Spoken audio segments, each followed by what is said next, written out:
मैं सुभाष चंद्रा और आप देख रहे हैं परफेक्ट न्यूज। केंद्र सरकार द्वारा अंतिम बजट आ रहा है और अंतिम बजट को लेकर आम लोगों की क्या है राय, आइए लोगों से बात कर जानते हैं। जी, जहाँ तक अभी हम लोग थोड़ी बहुत पढ़ाई भी कर रहे हैं, तो मेरे हिसाब से ना थोड़ा सेक्टर वाइज डिवीजन अच्छा होना चाहिए। जैसे अगर आप डिफेंस में देखेंगे तो सरकार 13% 14% का बजट निकाल देती है।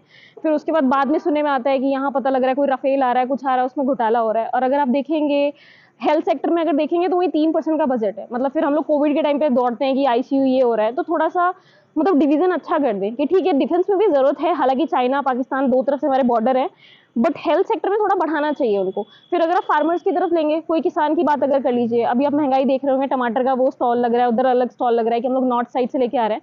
तो इतनी सब्सिडी बढ़ा दें किसानों के लिए भी कि एटलीस्ट जब उनको जरूरत हो, चाहे वो सीड की हो या पानी की कमी हो रही है, बारिश टाइम से नहीं हुई है, कोई भी सीजनल अगर उस तरीके की चीजें हो रही हैं, तो उनको इतना सपोर्ट मिल रहा है कि वो खुद ही प्रोड्यूस कर लें, तो इस तरीके की चीजें ना आ पाए। फिर काला बाजारी वगैरह, आपने इतने सारे कानून बना रखे हैं, बट बात यह है कि उसका इंप्लीमेंटेशन ठीक से नहीं हो पा रहा है कि लागू करने के लिए जो पॉलिसीज होती है, ठीक है, कहते हैं ना कि मतलब अगर आपने 15,000 ऊपर से निकाली है, रुपए निकाले, तो वो पहुंचते पहुंचते 2 रुपए भी नहीं बचता है, बढ़ जाता है। तो वो बस लागू पॉलिसी को थोड़ा इंप्लीमेंटेशन की जरूरत है, बाकी तो चीजें ठीक है, और थोड़ा सा डिवीजन अच्छा हो जाना चाहिए।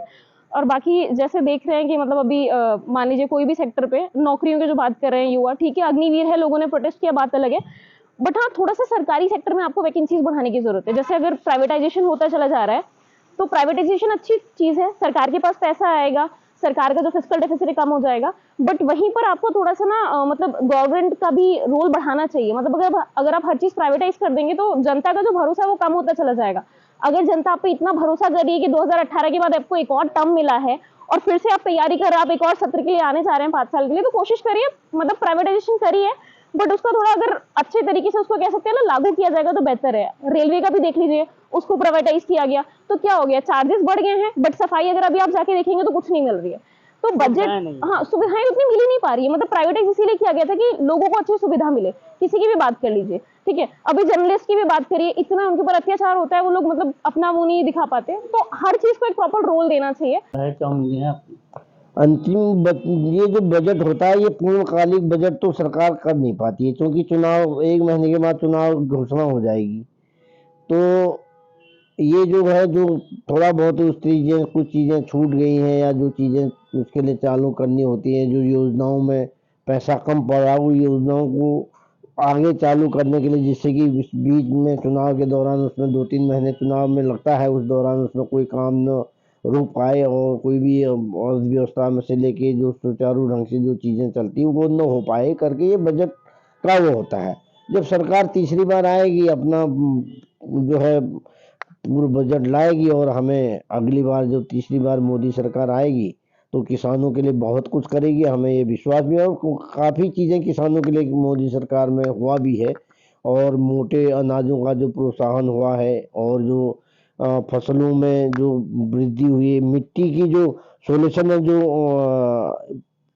इस सरकारों को ये करना चाहिए गांव स्तर पे, जिस गांव में कौन सी मिट्टी में क्या उपज हो सकती है, इसके लिए अपने वैज्ञानिकों को इनको लगाना चाहिए। उम्मीद तो हमेशा अच्छी रहती है और ज़्यादा से ज़्यादा उम्मीदें होती हैं, क्योंकि उम्मीदें कभी ख़त्म नहीं होती हैं। ये एक सतत प्रक्रिया है उम्मीदों का। बस ये उम्मीद है कि भाई महंगाई कम हो थोड़ा सा, कुछ चीज़ें कभी कभी बहुत महंगी होती हैं, तो उस पर सरकार को कंट्रोल रखना होगा, उसके लिए कुछ न कुछ उपाय करने होंगे। दूसरा, बेरोज़गारी, सरकार को उम्मीद यही है कि बेरोज़गारी दूर करने के लिए कुछ न कुछ उपाय करने होंगे। जैसे भी कर प्रयास तो कर रही है, लेकिन वो निचले स्तर पे दिख नहीं रहा है, धरातल पे। आने वाला वो वही आपकी क्या राय है? वही कहें, बजट तो अच्छा ही होना चाहिए। बजट हमेशा सरकार तो अपने हिसाब से करती है, लेकिन हमारे हिसाब से ही अच्छा होना चाहिए। उम्मीद यही है कि अच्छे से अच्छा रहे। सबसे पहले मैं तो धन्यवाद देना चाहता हूँ माननीय राष्ट्रपति महोदया का, जिन्होंने आज इस नए सदन में पहली बार अपना संबोधन किया, और अपने संबोधन से उन्होंने पूरे भारत ही नहीं पूरे विश्व को यह बता दिया कि शीघ्र ही भारत उन विकसित देशों की गिनती में आने वाला है जिसके लिए हम लंबे समय से इंतजार कर रहे हैं।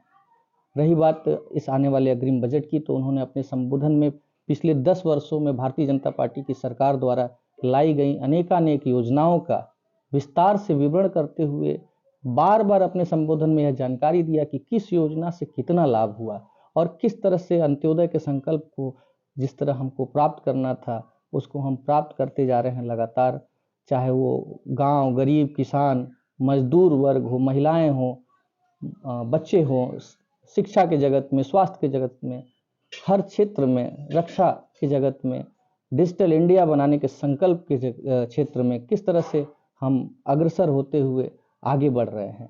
साथ ही साथ यह भी उन्होंने एक नया संदेश दे दिया कि यह जो बजट होगा वो आम जनमानस के लिए कितना लाभकारी होगा, मजदूर वर्ग, गरीब वर्ग, किसान वर्ग, और साथ ही साथ किस तरह से जो हम कमज़ोर वर्ग को ऊपर उत्थान में लाने के लिए क्या योजनाएं चलाएंगे जिससे आने वाले इन 10 वर्षों में भारत किसी भी तरह उस आंकड़े को छूने लगेगा जिससे वो विकसित भारत के। भारतीय जनता पार्टी मोदी की सरकार का यह अंतरिम बजट पेश कर रहे हैं। हमें लगता है जिस तरीके से 9 साल में, जो 10वें साल में भी लोगों को नाउम्मीदी होगा, महंगाई बढ़ी हुई है, बेरोजगारी बढ़ा है। जो भी देश की जनता से मोदी जी ने 2014 के लोकसभा में देश से वादा किया था, उनके सारे नेताओं ने, चाहे वो अमित शाह जी हों, चाहे नड्डा जी हों, जितने नेताओं ने उसको जुमला साबित किया। केवल धर्म के नाम पे छलावा, झूठ, नफरत, हिंसा, मॉब लिंचिंग, इंटॉलरेंस, डर दहशत का माहौल बना करके केवल और केवल ये देश के लोकतंत्र को, देश के संविधान को और संवैधानिक संस्थाओं को। तो बजट में क्या वो भी शामिल किया जाएगा? देखिए, प्रभु श्री राम मंदिर का जो प्राण प्रतिष्ठा हुआ है उसका मैं स्वागत करता हूं। वो सुप्रीम कोर्ट के आदेश पे एक तीर्थ ट्रस्ट ने उसको बनाया, मगर भारतीय जनता पार्टी और उनका संगठन जिस तरीके से उसका राजनीतिक लाभ लेने का प्रयास कर रहा है वो निश्चित तौर पे गलत है। हमारा देश लोकतांत्रिक राष्ट्र है, हमारा देश सेकुलर राष्ट्र है। जिस तरीके से एक धार्मिक उन्माद को फैला करके देश के साझी विरासत को, गंगा जमुनी तहजीब को, सर्वधर्म संभाव को, वसुधैव कुटुंबकम को एक पलीता लगाया जा रहा है, ये निश्चित तौर पर देश के लिए बहुत ही खराब दिन है। हम समझते हैं इससे सरकार को बचना चाहिए। देखिए, आज देश की जनता को भारतीय जनता पार्टी से कोई उम्मीद नहीं है, क्योंकि पिछले 10 सालों में इन्होंने जितने बजट दिए वो कहीं ना कहीं युवा विरोधी, किसान विरोधी और व्यापारी विरोधी बजट देने का काम किया है। इन्होंने निरंतर छोटे व्यापारियों को कुचलने का काम किया है इन 10 सालों में, युवाओं को बेरोजगार करने का काम किया है। तो आज चुनाव से पहले आखिरी बजट से इनसे कोई उम्मीद कर भी क्या सकता है? इन्होंने सिर्फ जुमले दिए हैं देश को, तो इनसे हम जुमलों की उम्मीद कर रहे हैं। ये अनुपूरक बजट होगा वैसे भी पूरी तरीके से, क्योंकि चुनाव से पहले का बजट है। तो इसलिए सरकार से आज जनता को कोई किसी तरीके की कोई उम्मीद रह नहीं गई है।